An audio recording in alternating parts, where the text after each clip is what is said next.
Hello students. तो चलिए start करते हैं 10th स्टैंडर्ड का अरिथमेटिक प्रोग्रेशन 5.1 का फर्स्ट क्वेश्चन और फर्स्ट मेन में सेकंड क्वेश्चन। तो देखना क्वेश्चन क्या है।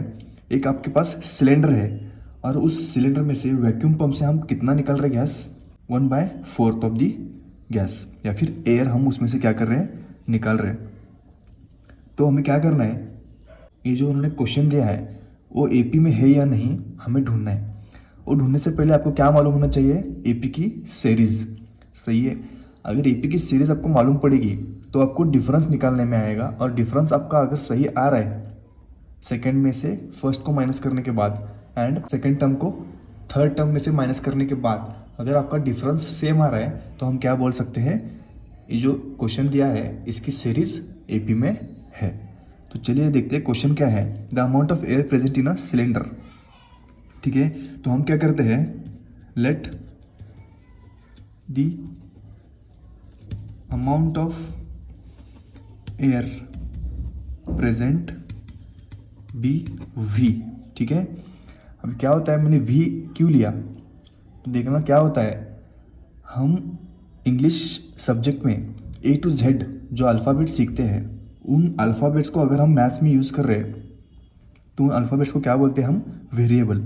तो मैं क्या करता हूँ, यहाँ पे एक वेरिएबल यूज़ कर रहा हूँ वी। वी किस लिए, क्योंकि ये वॉल्यूम को रिप्रेजेंट करेगा। आप एक्स भी ले सकते हो, वाई भी ले सकते हो, A P Q what ever you want. Okay, तो मैंने क्या लिया है, कितना लिया अमाउंट, वी लिया है। ठीक है, इसका वॉल्यूम वी रहेगा तो हमारा ए पी का जो फर्स्ट टर्म रहेगा क्या होगा, वी। सही है। अब क्या करेंगे, उन्होंने क्वेश्चन में क्या बोला है, इस v वॉल्यूम में से कितना निकाल रहे हो 1/4 या फिर 1/4 इसमें से एयर कंटिन्यू निकाल रहे। तो हम कैसे लिख सकते हैं इसको, अगर आपको सेकेंड टर्म ढूंढना है तो क्या करना पड़ेगा, v माइनस v ऑफ 1/4। इस वॉल्यूम में से क्या कर रहे हो, 1/4 निकाल रहे, तो हमें इसका आंसर ढूंढना पड़ेगा। चलिए स्टार्ट करते हैं। v as it is minus, अभी यहाँ पे नीचे के नीचे कुछ नहीं है तो क्या समझना पड़ेगा 1। अभी क्या होता है मल्टीप्लिकेशन में v जो है 1 के साथ मल्टीप्लाई होगा, numerator to numerator, denominator to denominator. v into 1 v, 1 into 4 is 4। अभी यहाँ पे इसके नीचे कुछ नहीं तो क्या होता है 1। अभी यहाँ पे मल्टीप्लिकेशन नहीं है, माइनस है, तो हमें क्या करना पड़ेगा, एक तो एलसीएम लेना पड़ेगा या फिर क्रॉस मल्टीप्लिकेशन करना पड़ेगा। जब यहाँ पे नंबर छोटे होते हैं तो हम क्या करते हैं, directly multiply. 4 into V 4v, 1 into V 1v divided by 4 into 1 4। देख लेना यहाँ पे कैसा क्रॉस मल्टीप्लिकेशन किया है मैंने।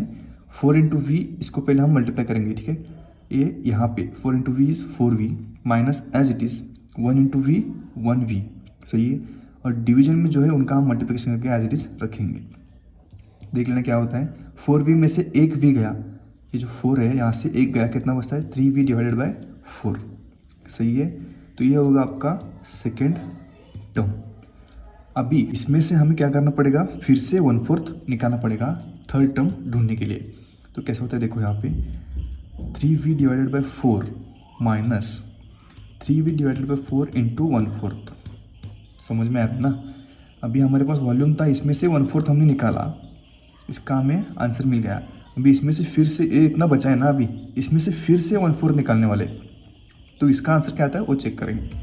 देख लेना यहाँ पे 3v divided by 4 as it is minus, अभी जैसे मैंने बोला था मल्टीप्लिकेशन जब रहता है फ्रैक्शंस का तो numerator to numerator, denominator to denominator multiplication होता है। 3v इंटू 1, 3v 1 ज़ा 3, 4 4 ज़ा 16।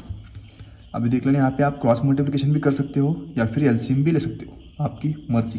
देख लेना अभी 4 एंड 16 दोनों एक ही टेबल में आते हैं, 4 के 4 1 ज़ा 4, 4 4 ज़ा 16। तो हम क्या करते हैं, यहाँ पे इसका एलसीएम लिख लेते हैं, 16 आ गया। ठीक है, 4 के टेबल में 16 कब आता है, 4 4 ज़ा, यहाँ पे मल्टीप्लाई करना है इसको, 16 1 ज़ा 16। देख लेना क्या होता है, 16 इसमें से बड़ा है तो उसको यहाँ पे लिख दो। ठीक है, क्योंकि दोनों एक ही टेबल में आते हैं 4 के या फिर 2 के। तो हम क्या करेंगे, 16 को डिनोमिनेटर में एज इट इज़ रख लिया। उसके बाद अभी 4 के टेबल में 16 कब आता है, 4 4 ज़ा 16, यहाँ पे मल्टीप्लाई करना पड़ेगा आपको। उसके बाद 16 1 ज़ा 16, 16 के टेबल में फर्स्ट 16 के टेबल में 16 कब आता है, 16 1 ज़ा 16। अभी इस टर्म को यहाँ पे मल्टीप्लाई करो, 4 3 जा 12v माइनस 3v 1 जा 3v। 12v में से 3v गया, कितना बचता है 9v डिवाइडेड बाय 16। तो ये है आपका third term 9v divided by 16। तो आपकी एपी की सीरीज़ क्या बन गई, v, 3v/4 9v/16। इतना समझ में आ रहा है। अभी आपको क्या ढूंढना पड़ेगा, ये जो आपकी सीरीज़ आपको मिल गई है ना, अभी इस एपी का डिफरेंस अगर सेम आया तो ये सीरीज़ क्या है, एपी में है। तो चलिए डिफरेंस कैसे फाइंड करते हैं हम, d = a2 - a1। अभी a2 मतलब यहाँ पे फर्स्ट वाला a1 रहेगा, a2 a3 and so on. तो अभी हमें क्या करना है, सेकेंड टर्म में से फर्स्ट टर्म माइनस करना है। a2 क्या है हमारा 3v डिवाइडेड बाय 4, और अभी सब्ट्रैक्शन करना है, माइनस a1 क्या है v डिवाइडेड बाय कुछ नहीं तो क्या होता है 1। तो अभी इसको यहाँ पे सॉल्व करते हैं, देख लेना। अभी नीचे क्या है, डिनोमिनेटर 4। सो एक तो आप एलसीएम ले सकते हो या फिर मल्टीप्लिकेशन। सो 4 1 जा डायरेक्टली हम 4 भी ले सकते हैं, सही है ना। तो देख लेना अभी यहाँ पे होता क्या है, नीचे जो डिनोमिनेटर है उसका क्या होता है मल्टीप्लिकेशन। 3v 1 जा 3v होता है क्रॉस मल्टीप्लिकेशन, एंड माइनस है तो माइनस 4 × v इज़ 4v, ठीक है। डिवाइडेड बाय क्या रहेगा 4 1 जा 4, सही है ना। तो डिवीजन क्या रहेगा हमारा 4 1 जा 4। 3v में से 4v गया, नहीं निकाल सकते, तो होता क्या है 3v को प्लस साइन है, 4v को माइनस साइन। प्लस माइनस क्या होता है माइनस, नहीं, प्लस माइनस हमेशा क्या होता है, इन एडिशन में बड़े नंबर का साइन आता है और स्मॉल नंबर सब्ट्रैक्शन करते हैं। यहाँ पे 3 है और 4 है, तो 3 और 4 में कौन बड़ा है 4। तो जो भी आंसर आएगा आपका उसको 4 का साइन आएगा माइनस, और उसमें से स्मॉल नंबर कौन है 3, और उसको क्या करना है घटाना है। 4v में से 3v गया, 1v बचता है और नीचे डिनोमिनेटर क्या आता है 4। तो ये वो आपका फर्स्ट डिफरेंस d1।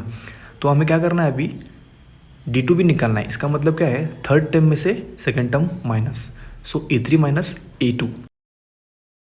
a3 क्या है हमारा इधर 9v divided by 16 minus a2 क्या है 3v डिवाइडेड बाय 4, सही है ना। तो यहाँ पे भी हम सेम रूल अप्लाई करने वाले हैं, एक तो आप एलसीएम निकालो, एक तो क्रॉस मल्टीप्लिकेशन कर दो। अभी चलिए मैं यहाँ पे क्या करता हूँ, एलसीएम निकाल देता हूँ। एलसीएम आ जाता है 16, यहाँ पे 16 1 जा 16 और यहाँ पे 4 4 जा 16, क्योंकि एलसीएम क्या है 16। 9v × 1 इज़ 9v, माइनस है तो माइनस, 3v × 4 इज़ 12v। यहाँ पे सेम रूल अप्लाई करेंगे, प्लस माइनस क्या होता है बड़े नंबर का साइन, स्मॉल नंबर सब्ट्रैक्ट। बड़ा नंबर कौन है 12, इसका साइन आएगा और स्मॉल नंबर सब्ट्रैक्ट करने के बाद 3v divided bye 16 is your answer. तो देख लेना यहाँ पे आपका d1 क्या है 1v डिवाइडेड बाय 4, यहाँ पे d2 क्या है 3v divided bye 16, which is not same. तो ये क्या है सीरीज़ आपका एपी में नहीं है, समझ लेना।